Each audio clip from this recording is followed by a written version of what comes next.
You got this. Just bounce up the stairs. Come on. Oh, no, that's not good. Ooh, what's on my foot?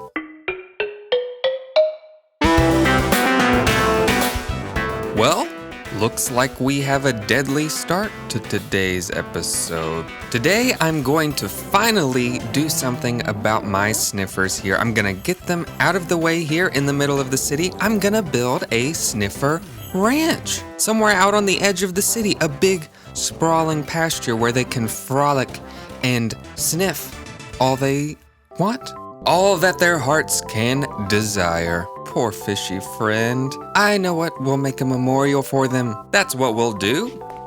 Sure indeed. We're losing fishes left and right out here. Well, not on this side. They're just dwindling. Jumping out the side and stuff. What are we gonna do to fix it? Probably nothing. Hello again, everybody, and welcome back to B.L.Y. Bushy leaves. You noticed? You see anything different? I downloaded the bushy leaves from Vanilla Tweaks. I thought I would just try it out, and I love it, especially on this custom tree here I made. Oh, the power washers are at it again outside my house. Oh, that's so nice. Yeah, take that in. Okay, so we're over here at the fish hatchery today because I came to check up on my fishies. As you can see, they're not doing well. Well, they are here. But everywhere else, like here, we've got just one? What's up with this? I guess the way I designed these fish tanks, they're not doing a good job. Oh, look at all the squid. Yeah. Oh, well. They're still working pretty good. And over here, oh, dang it. Yeah, over here we have this influx tank. They can't escape from this one because it's all sealed off on all sides. And then back here, I have not been over here in a long time. This is the pufferfish pond. I can hear them. Oh, there goes one. Oh, that's so cool how he jumped in like that. I can hear them puffing up. They're mad at me. There he is. There's the mad boy. Oh no, he's gonna poison me. Get out, out, out, out. Huh. Get over there. Okay. Yeah! There they all are. I brought you down here to the Tranquil Fish Hatchery so we could check on all these fishies. They're all accounted for. But also because I wanted to come to where there's a bunch of trees so we can try out the bushy leaves texture. But this is not where we're going to be getting busy in today's episode, so let's head back to the city. Into the air. Oh, that's the aviary and the squid ink factory. I have not been down here in a long time. And right there, everyone, is the entertainment district. All of those wonderful buildings we made in the last episode. The apartments and the comedy club and the ad agency. I was so proud of these buildings, I posted a picture of this neighborhood on Reddit, and I asked people what they would do differently, especially to do with the street, because you may remember after last episode, I was kind of questioning my decision to make the street sort of dirty with the streetcar tracks and everything. Man, these villagers do not know how to shut a door behind them. Anyways, let me cut to the chase. Everyone agrees that the streets here are weird. It's missing a lot of Ooh. Sorry, I'm just distracted by that skyline view right there. Let me get around here. Wow, I love that. The skyline in the distance and the one close up. I think in the future I'll build something right here to frame that view. Yeah, that would be nice. Clean up all this moss. Snot moss, I call it, because it's green. Like the color of some nasty stuff. Now it is time to get to work on our street front. I hope you enjoy this little before and after.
had a really foreboding reading this morning. It told me, do not believe what others tell you.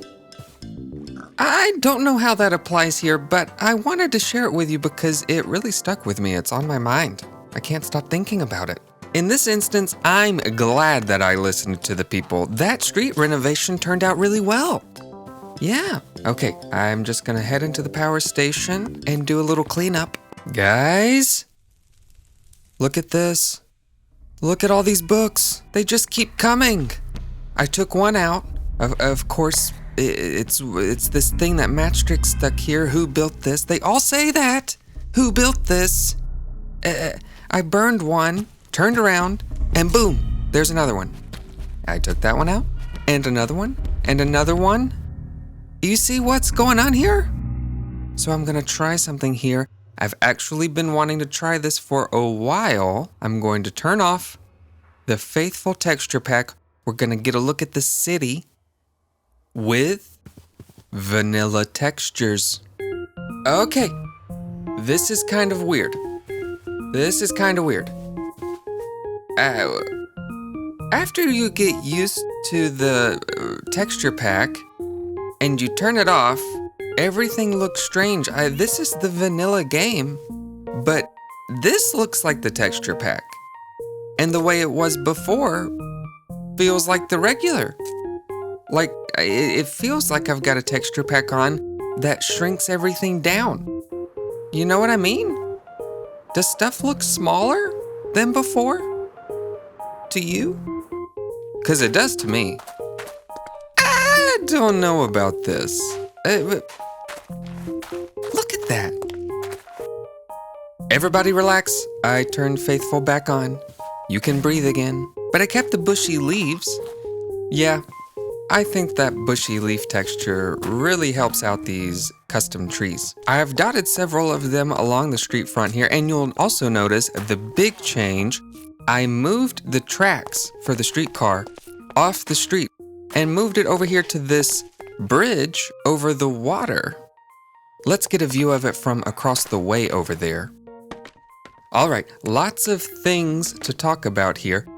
Isn't this so much nicer than what it was before? I love this. This is the tree design I came up with. I'm real happy with it. I'm not good at custom trees, and it took me a really long time to come up with this. It probably shouldn't have taken me as long as it did to do this thing that's so simple. So it's just all it is birch and diorite for the trunk, and then for the leaves, acacia, and I've kept them real thin and manicured. There's not really enough space here in this thin stretch of land for a big tree with a massive trunk.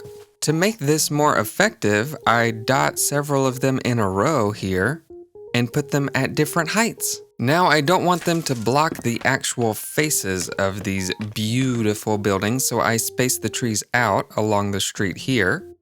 Oh, and in this gap right here, we don't want a tree because that granite right there, that is a platform, a station, where the streetcar stops to let people on and off, right? So you don't want trees in the way there. And moving on down. Wait, let me back up. I almost didn't show you this brand new big old honkin' bridge in the middle of everything. So we have the end of the line now for the streetcar. Remember, we had the other end of the line in last episode. Well, now we have both ends. The whole streetcar itself is done. Here's another little platform for the passengers to step up and down onto the streetcar. And we have some electrical doodads and things to help the streetcar run. I guess it's an electric streetcar. Yeah, and then these are like maybe some lights or some monitors or something for the streetcar to use. Use your imagination, right? And then down here at the end of the street line, we've got this thing here to cap it off. I think I want to move that in one. There we go. Yeah, that's better. It was kind of awkward before, having it all flush. The design for the rail itself is as it was as we left it before. I just brought it off the street and extended it over here and then down and then curved it along the street here into the station. Underneath the rail, I built this platform out of spruce planks and some metal looking things. It's deep slate and gray wool. And then for the bridge, I've supported it with these massive pylons, connected them up with some support structures. And you can see the retaining wall behind the bridge is still intact. We still have our platform here where the workers can go to work, and around the corner, the sewage drain. And check this out, there's top secret hidden access here for BubLimeYo only, right here at the station, the halfway station along the streetcar line. If you find this trap door, it takes you down to the workers' platform, and inside the worker door, some top secret operations you can't see. Some more electrical doodads and stuff that the train engineers would use to work on the streetcar. So in addition to the trees, I came up with these flower boxes here, and I love the way this is with the bushy leaves. Now, if you use like a spruce or a dark oak trapdoor against this, those bushy bits would poke out from it. But if you use one of the trapdoors that have holes in it already, right, like the cherries here, it kind of makes sense to have the leaves poking out. This tree probably looks a little funky to you. It's missing half of its branches, but that's because of where it is placed. Right here next to the streetcar, the city would have to come in and cut away these branches so that they wouldn't be in the way. Now this is where the streetcar comes back onto land. So I've put some bushes here to keep it separated from where the pedestrians are supposed to be. And now right over here at the train yard, look how much nicer this is. And I didn't even do much over here. All we have is a few trees and some bushes. And it's so much nicer. And don't think I wasn't gonna mention this guy. It's a llama-driven balloon cart. Yeah, you can get some balloons, hop on the streetcar, ride the line down, maybe get out and get an espresso and then ride it on down to the other end of the line. This is so much fun. And the last little thing I changed around on this side of the neighborhood is changing out these bushes. Before they were the little ferns, and now they're a little bushier, nicer to look at. Added in some flower boxes and a little detail to the street here. It's starting to look so weird how on the other side of these bushes and continuing all along here, the landscape looks so untouched compared to all the rest of the work we've done. We're gonna have to do something about that. This is just not up to my standards. Well, it's just gonna have to wait, because our Sniffers have been waiting now. For several episodes, I've been promising them a new home, and it is their turn. Where is this Sniffer Ranch going to go? Not in any of these empty spaces, not anywhere inside the city, really. It's going to be too big. No, we are going further out. Right over here, just the other side of the bankrupt mine corporation headquarters. This little patch of land is perfect. It's bordered on all sides by these mountain ridges, and it makes this neat little bowl. And that area inside the bowl is just the right amount of space we need for the Sniffer Ranch. Some of you might find this interesting. I don't know, but you see that grass? It spawned like that on that dirt block. I thought grass would only spawn on grass blocks. Anyways, I'm looking for my Sniffers. Sniffers, where are you? My Sniffers.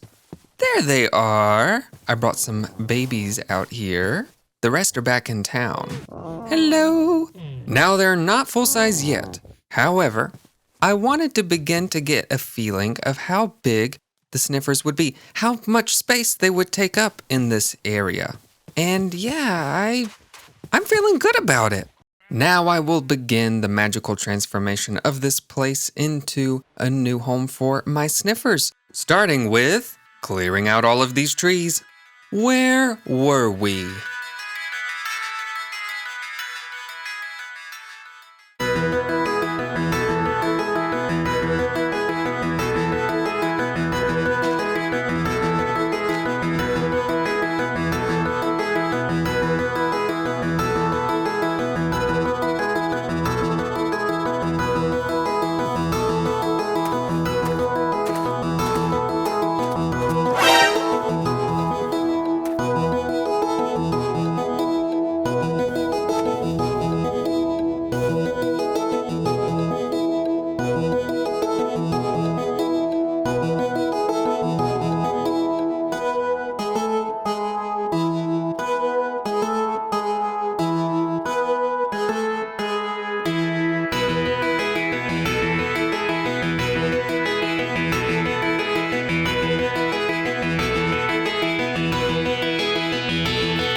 All right, friends, let's have a tour of our completed Sniffer Ranch. Here is the front gate, the entrance to the ranch, with a sign, Aroma Acres. Why Aroma Acres? Because the Sniffers, they sniff. There are so many wonderful things here for our Sniffers to enjoy. Like this little creek, which pours into a pond. They can sniff around in this lovely little mud patch, and then when they're done, they can hop in the creek or the pond and wash up. And then all around inside this pen, I have replaced the grass with moss. And to keep them safe so that they can roam freely, I've bordered this pen with a sturdy wall to keep away the baddies. I planted a few azalea trees along the edge of the pen so that they would have some shade to relax in. And I kept this one oak tree here in the middle of the field because I liked the way it spawned. I mean, it's nothing special, it's just one of those extra tall oak trees, but this one has some really impressive branches, so I wanted to leave it. And it looks so nice there standing tall in the middle of our Sniffer Ranch. Okay, I detailed it a little bit. I had to. I didn't mention this waterfall here. You see, at the top of that mountain peak, I made a little rocky spring with some water flowing out of it, and it flows down, cascading into this little pond. And this is where I am going to place the memorial to our fish friend, Flipper. Poor Flipper. We will remember you. Now the Sniffers need lots of care and attention and harvesting. Yes, harvesting of the seeds that they sniff up. So I built this cabin over here where a caretaker can live. Wouldn't you want to be the caretaker? You'd get to live on this ranch and pet the Sniffers and breathe the fresh air.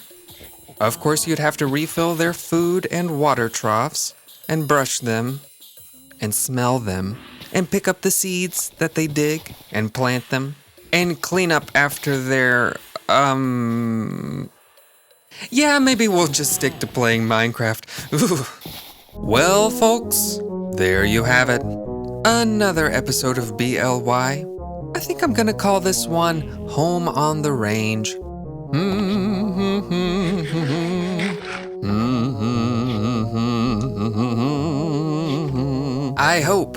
I really hope that you have enjoyed watching this episode. I know I have enjoyed making it. I love this Sniffer Ranch, and I'm so happy I got to share it with all of you. Please don't forget that I need you to like this video and subscribe to my channel, BubLimeYo. And I hope to see you all again very soon here in the city of Dakara. I will see you in the next one.